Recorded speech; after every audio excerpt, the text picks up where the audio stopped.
Welcome to this tutorial video on how to use the New Brunswick Climbing Guide app. To get started with our account activities, we first need to log into our account. In the top right corner, there's 3 vertical buttons.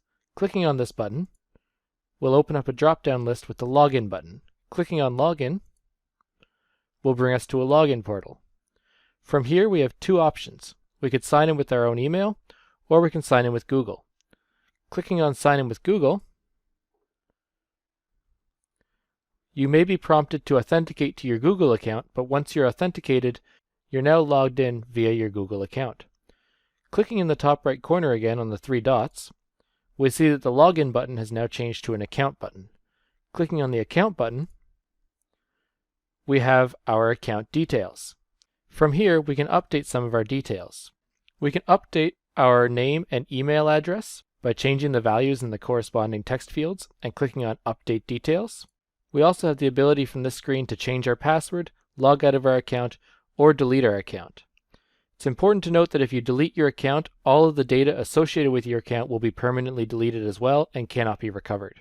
Updating the details of your account, changing your account password, and deleting your account are all actions that will require you to re-authenticate using your current password to make sure that you're authorized to perform those actions. So for example, if I click on the Delete Account button, I'm first met with a prompt saying, am I sure I want to delete my account?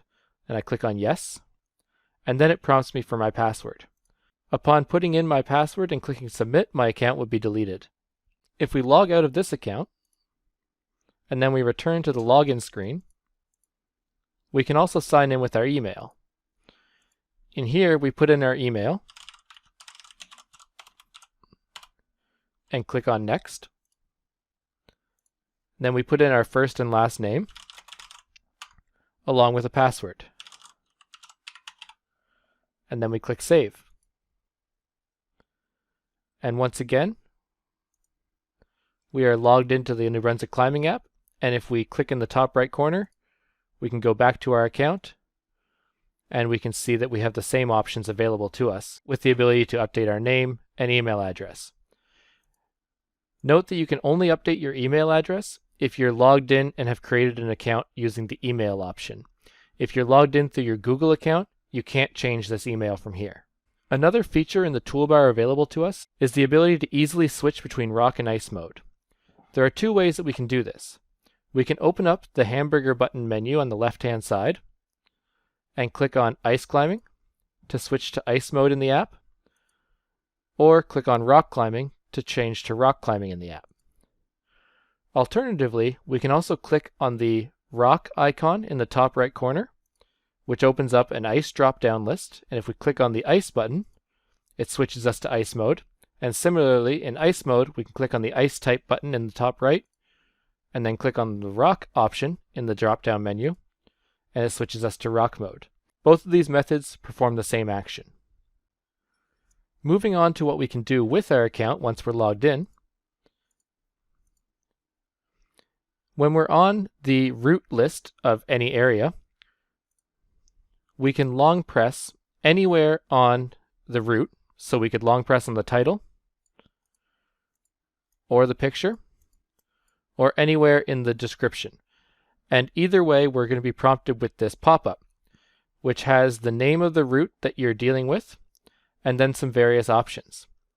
We can click on Download Image, and that will download the image for offline use. So if you go to the crag and you want to not be connected to the internet but still see the image, you'll be able to do that as long as you've downloaded the image ahead of time while you're connected to the internet.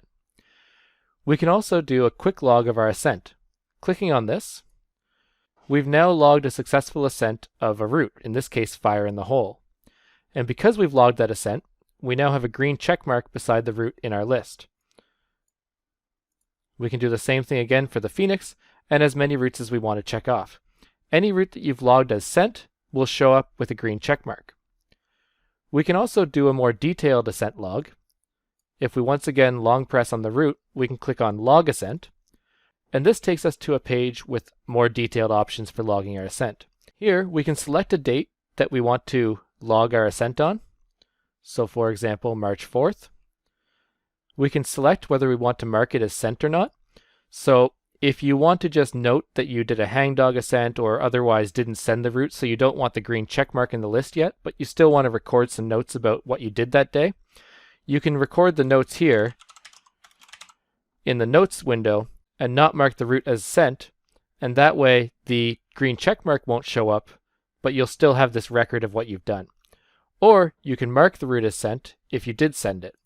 In this case, let's leave it as not sent and submit. Now the green check mark is still beside fire in the hole because we did a quick log of our ascent.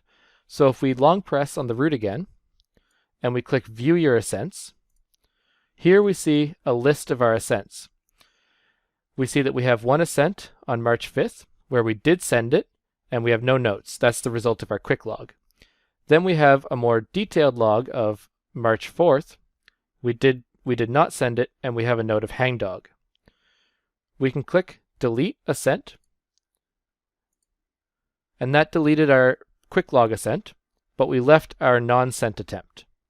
And then if I return to the route list, now the green check mark is no longer on fire in the hole because there's no record of ever having sent it. We could then go back to logging our ascent, and if we select a date that already has an ascent logged, such as March 4th, we can see that the notes are automatically populated from that date, so we can either replace the notes or add on to them.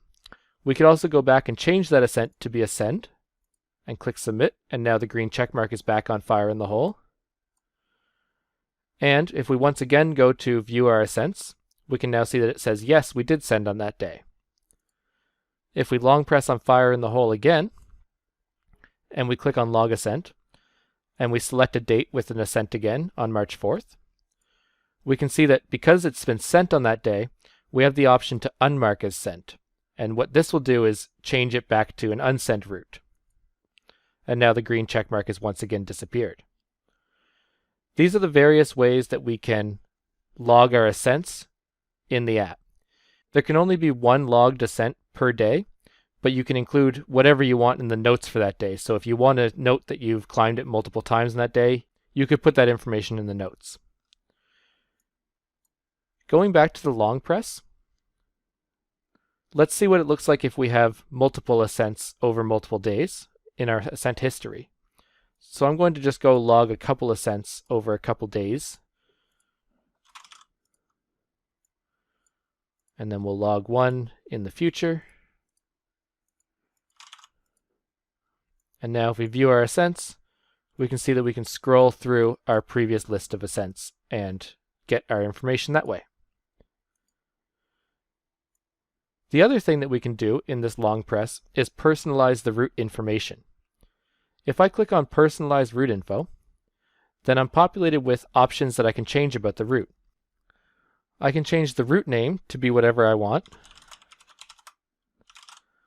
And then if I've climbed or tried the route and I want to change the grade for myself to remind myself in the future, if I think fire in the hole is actually 5.9, I can change this default grade of 5.8 to be 5.9. And if I climb it and I think the route is actually a little bit sketchier, it's not G-rated, it's more like PG or R, I can change the safety rating as well.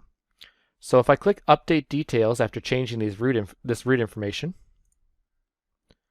now I can see in my list of routes that the route name has been changed to Fire in the Test instead of Fire in the Hole. Its grade is 5.9 and its safety rating is R. So in this way, the account and your app as a whole will customize to you over time, going in and being completely tailored to your preferences. If I ever decide that I no longer want those values there, I can long press and go to Personalize Route Info again.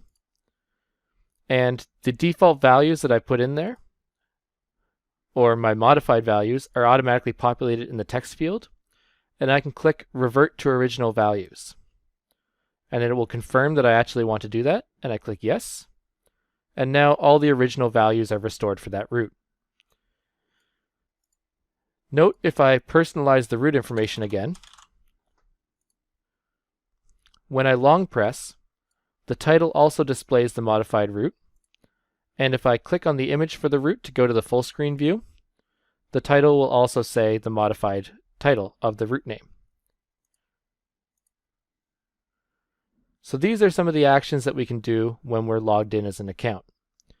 Some of the other features of the app include the ability to submit a route. When we want to submit a new route, we can either submit a new route, a new area, or a new cliff, and fill in all of the options, and then click submit, and we'll get a notification on the moderation side, and then add that route to the database. If you want to submit your route for rock, then you go to the route submission while you're in the rock mode.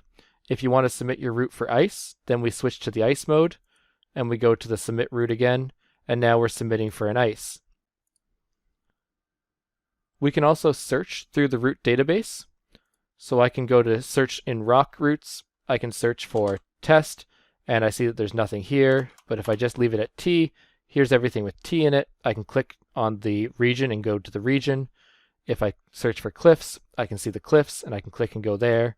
If I want to search through areas, similarly, I can click and do that. And if I want to search for routes, I can go and do that as well. And then I can click on the route, and it takes me to the area that the route is contained in. Currently, if you've modified the route name or done any personalization, this search is the only place that those modifications aren't going to show up. Right now, it still shows all the default values, and it's on my list to fix, but hopefully I get to it in the future. But this is the only place you'll still see all the default values regardless of what you've modified. And that's a rough overview of what we can do in the New Brunswick Climbing app.